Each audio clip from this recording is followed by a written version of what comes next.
नमस्कार दोस्तों, मैं आपका दोस्त एडवोकेट दीपांकर आज से फिर एक वीडियो में हाजिर हूँ।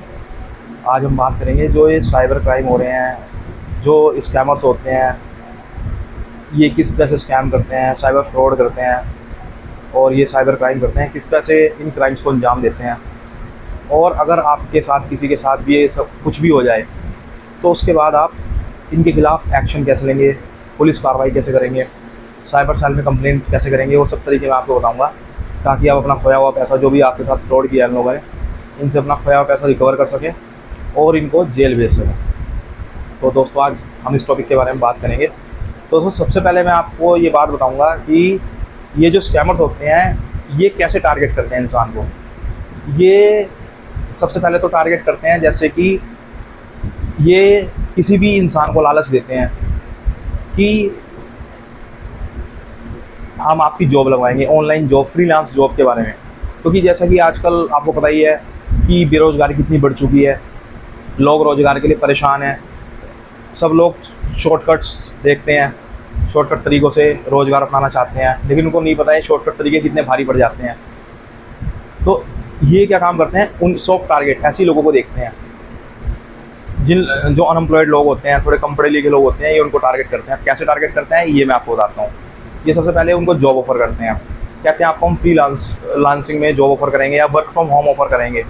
इस तरह से ये उनको टारगेट करते हैं। दूसरा टारगेट किनको करते हैं, ये कुछ लोग होते हैं, उनको इन्वेस्टमेंट के सपने दिखाते हैं कि हम आपको इन्वेस्ट कराएंगे, आपको इन्वेस्टर बनाएंगे और आपका पैसा 10 दिन में या 5 दिन में हम डबल कर देंगे या ट्रिपल कर देंगे।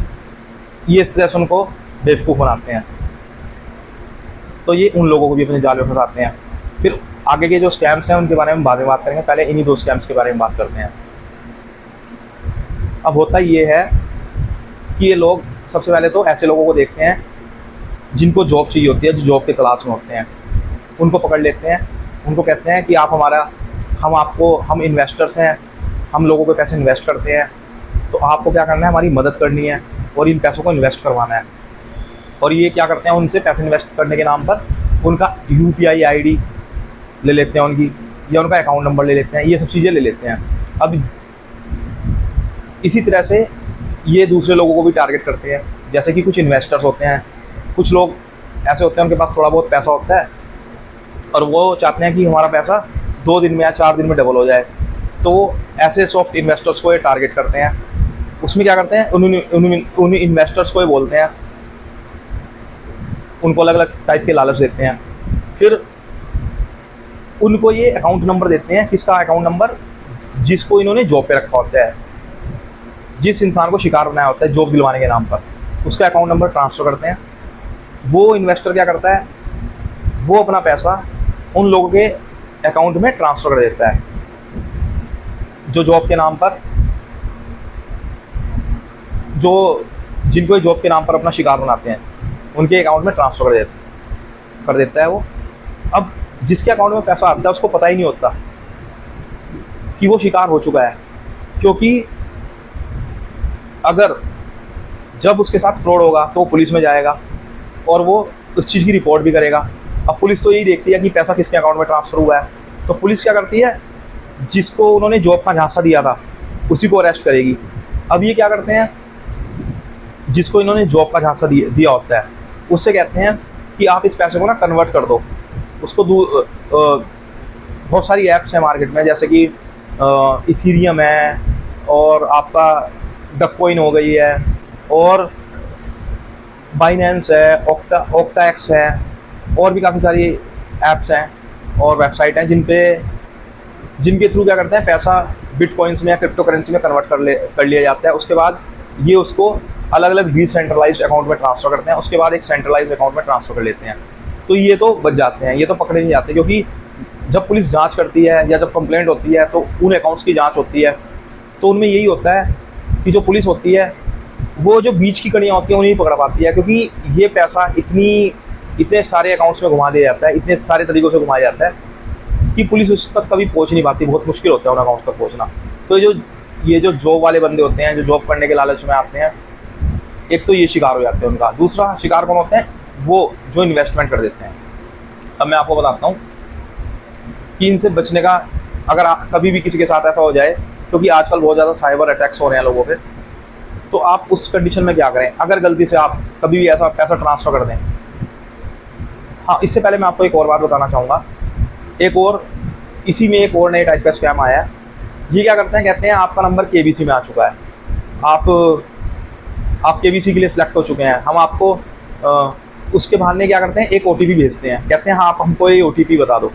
और कई बार लोग जो सीधे साधे बेचारे लोग होते हैं वो उसका भी शिकार हो जाते हैं। वो उसको अपना जो मोबाइल में ओटीपी आता है वो उनको अपना ओटीपी बता देते हैं। ये ओटीपी आप कभी किसी को कभी ना बताएं और उनकी कॉल डिस्कनेक्ट कर दें। अगर कोई ऐसी आपके पास कॉल आए तो उसको डिस्कनेक्ट कर दें। लेकिन फिर भी अगर गलती से आप कभी ओटीपी उनको शेयर कर दो अपना, तो क्या, तो आपका सारा बैंक अकाउंट ये खाली कर देते हैं। कुछ ही मिनटों में आपका बैंक बैलेंस जीरो कर देते हैं, सारा का सारा पैसा चोरी कर लेते हैं। तो उस कंडीशन में भी मैं आपको बताऊंगा, कुछ रेमेडीज़ बताऊंगा, कुछ प्रिकॉशंस बताऊंगा जो आपको तुरंत करने हैं। अगर कभी भी आपके साथ ऐसा हो, कुछ भी आपके साथ ऐसा हो जाए, आप ओटीपी शेयर कर दें, आपका बैंक अकाउंट हैक कर लें, या कोई इन्वेस्टर आपसे पैसे ले ले, या आप कभी फ्रॉड जॉब के शिकार हो जाए, तो आपको क्या करना है, आपको ये मैं उनके लिए बता रहा हूँ जिनका पैसा अकाउंट से गया है। आपको 14 440 1440 पर कॉल करनी है। ये आरबीआई का हेल्पलाइन नंबर है। आप अपनी कंप्लेंट उस पर दर्ज कराएं। उसके बाद आप आरबीआई को तुरंत ही, ये काम तो आप तुरंत ही कर लें। उसके बाद आप आरबीआई को एक मेल भेज दें। मेल में ये सारी जितनी भी जो जैसे जैसे करके आपके साथ फ्रॉड हुआ है वो सब कुछ आप उसमें मेंशन कर दें, और जो भी स्क्रीनशॉट है या जो भी आपके पास डॉक्यूमेंट्स है एविडेंस के तौर पर वो सारे अटैच कर दें और उसको शेयर कर दें। दूसरी चीज़ ये है कि जब भी आपके साथ ऐसा हो, आप 1930 आप उस पर भी कंप्लेंट कर सकते हैं। ये साइबर सेल का नंबर है। साइबर सेल को आप तुरंत कंप्लेंट करें, अपनी ग्रीवांस दर्ज कराएं, अपनी जो आपकी प्रॉब्लम्स हैं या अपनी कंप्लेंट उस पर आप दर्ज कराएं तुरंत ही। उसके बाद आप क्या करें, उसके बाद आप उसको रिटर्न में कंप्लेंट भी दें। साइबर जो सेल होती है वहाँ पे अपनी कंप्लेंट रिटर्न में दे के आएँ जो भी आपके साथ हुआ है, या किसी अच्छे वकील से मिलके उससे अपनी कंप्लेंट लिखवाएं और अपनी कंप्लेंट दे के आएँ। उसके बाद आप क्या करें, उसके बाद अगर फिर भी अगर आपका काम नहीं होता है तो आप नए कानून की जो धारा है उसमें क्या करें, आप 175(3) में 175(3) में आप अपनी, या 4 में आप मजिस्ट्रेट की कोर्ट में कंप्लेंट करें। उसके बाद ये पूरी प्रक्रिया स्टार्ट हो जाती है। उसके बाद मजिस्ट्रेट की जो कोर्ट होती है, आपके क्षेत्र की जो भी कोर्ट है, आप जब उसमें कंप्लेंट करते हैं तो वहाँ पर इनके खिलाफ मुकदमा दर्ज होता है। उसमें पुलिस को एक्शन लेना ही पड़ता है। पुलिस एक्शन लेती है क्योंकि मजिस्ट्रेट हर बार एटीआर कॉल करता है कि आपने क्या एक्शन लिया क्या नहीं लिया, वो जांच करवाते हैं। तो उसमें आपका पैसा रिकवर होने के चांस 100% हो जाते हैं। तो अगर अपराधी इंडिया के अंदर ही है, भारत के अंदर से अगर अपराध करता है तो पकड़ा ही जाएगा। उसे पकड़ने में चाहे 4 महीने लगें 6 महीने लगें, वो ज़रूर पकड़ा जाएगा। तो आप ये ज़रूर से ज़रूर करें, इन चीज़ों को बिल्कुल भी इग्नोर मत करें। अपराधियों के खिलाफ सख्त से सख्त कार्रवाई करें ताकि ये साइबर चोरियाँ, साइबर अपराध रुक पाएँ। अब दूसरे तरह के अपराधों के बारे में आपको बताऊंगा। दूसरे तरह के अपराध क्या होते हैं। आजकल इंटरनेट पर, यूट्यूब पर ऐसी बहुत सारी वीडियो है तांत्रिक बाबाओं की, एस्ट्रोलॉजर्स की, तमाम ये भी ऑनलाइन ठगी करते हैं।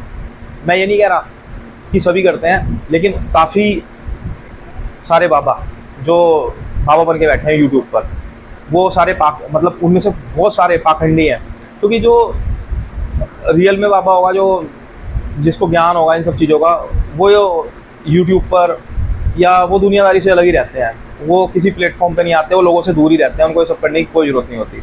तो ये सब जो भी करते हैं पाखंडी लोग ही करते हैं। अब ये क्या करते हैं, आजकल मैं देख रहा हूँ, मैं भी कई सारे मतलब ऐसे एड्स देख चुका हूँ कि ये कहते हैं हम आपका आकाशीय रिकॉर्ड बता देंगे, हम आपका पास्ट लाइफ रिग्रेशन थेरेपी होती है कुछ, हम वो कर देंगे, हम किसी को सम्मोहन कर देंगे, वशीकरण कर देंगे।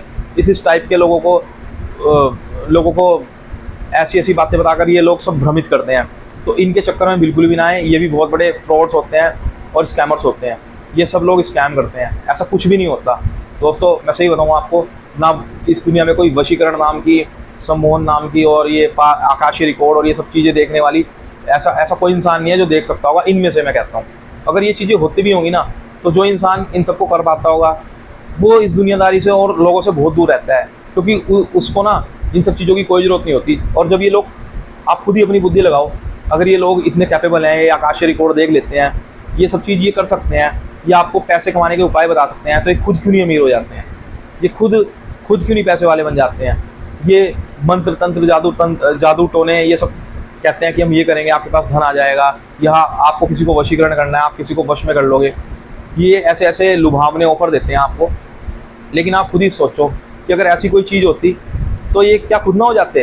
तो कई लोग ऐसी मूर्खता कर देते हैं, बेचारे बहुत सारे सीधे साधे लोग होते हैं और वो मुसीबत में होते हैं, तो मुसीबत में इंसान उल्टे सीधे डिसीजन ले ही लेता है। लेकिन कभी भी आप अगर गलती से कोई ऐसा डिसीजन ले लो और कभी भी कोई ऐसी गलती कर दो, तो आप इन फ्रॉड बाबाओं के खिलाफ 1930 साइबर सेल का नंबर है 1930, उस पर तुरंत कंप्लेंट करें और उनको लिखित में भी शिकायत दें, और उनको इन बाबाओं का जो भी नंबर है जिस पे आपने पैसे ट्रांसफ़र कर दिए हैं या कुछ भी कर दिया है, इन बाबाओं का तुरंत नंबर दें और लिखित में शिकायत दर्ज कराएं।